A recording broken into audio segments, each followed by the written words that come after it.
Hi, I'm Rick Lear. This is the Lear Investment Management webcast titled In Our Kitchen.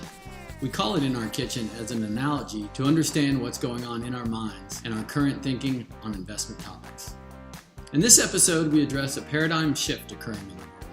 The shift is technology-induced and involves artificial intelligence, the cloud, and the Internet of Things. We call this episode Something in the Air.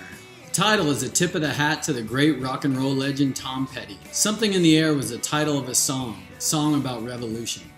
Today we're discussing a revolution in the world, a technological revolution. In 2017, it's estimated there are 8 billion things connected to the internet. So by things, we mean cell phones, iPads, cars, watches, Amazon Echoes, and even machines in manufacturing plants. This 8 billion things is forecasted to grow to 20 billion things in the next 3 years. All of these things are gathering data. The amount of data is astronomical. Think about this. The amount of data collected in 2017 would fill the memory on enough iPads to stack all the way to the moon. So where is all this data going, and what are we going to do with all this data? Before we get to our revolution, we're going to discuss previous revolutions with the history of modern technology in 60 seconds. So 60 years in 60 seconds. Buckle up. Okay, first there were mainframe computers. These were big machines. They took up full rooms and they took several scientists in white coats to operate. Then in the 70s, a personal computer, or the PC, was invented. This brought these computers to our homes in an unattractive, clunky, not very functional metal box. Then in 1985, a user-friendly software was introduced called Microsoft. Microsoft Windows allowed us to communicate with these big boxes that were in our houses. It allowed people that did not understand computer programming in DOS to actually use the computer for functions. The next evolution began in the 90s, the internet.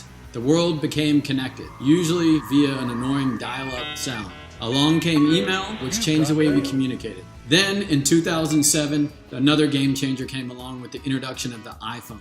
This allowed this device that we could communicate to the entire world with to be with us at all hours in the palm of our hand. The next shift in technology was social media, Facebook, Twitter, Instagram. This allowed us to communicate in an even more effective way with people all over the world at any hour of the day.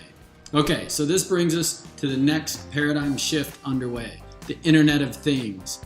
One very important link in this revolution is the cloud, or cloud computing. The cloud is a term many use, but most do not understand. The cloud is not actually something in the air, but a network of servers where the data is warehoused. So now we have a world of connected things, streaming moon-high amounts of data to the cloud. This is where it gets interesting. The next wave, or the revolution, will be in organizing, processing, and protecting this data. Take the example of the connected car.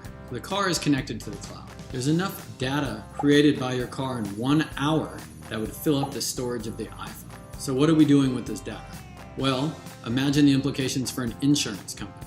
An insurance company can monitor when you're driving, how fast you're driving, what conditions you're driving in, and then base your insurance on that. Another implication on the consumer side is imagine a tire company, understanding where you drive, when your tires are getting worn out, and sending you an ad for snow tires right when you need them. The implications are boundless, and the key to this revolution will be understanding who are the key players that will take advantage of all this information. So how do we capitalize on this opportunity? We've identified 4 areas. 1, the makers of the hardware. Who's making the devices that actually communicate with you, the things? The next are the cloud providers. Where is this data stored?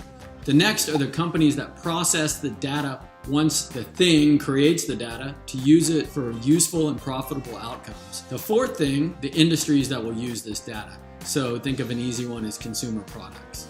So we hope we've made the case for the next revolution, something in the air. We also hope that when you think about the present and future of investing, think about Lear.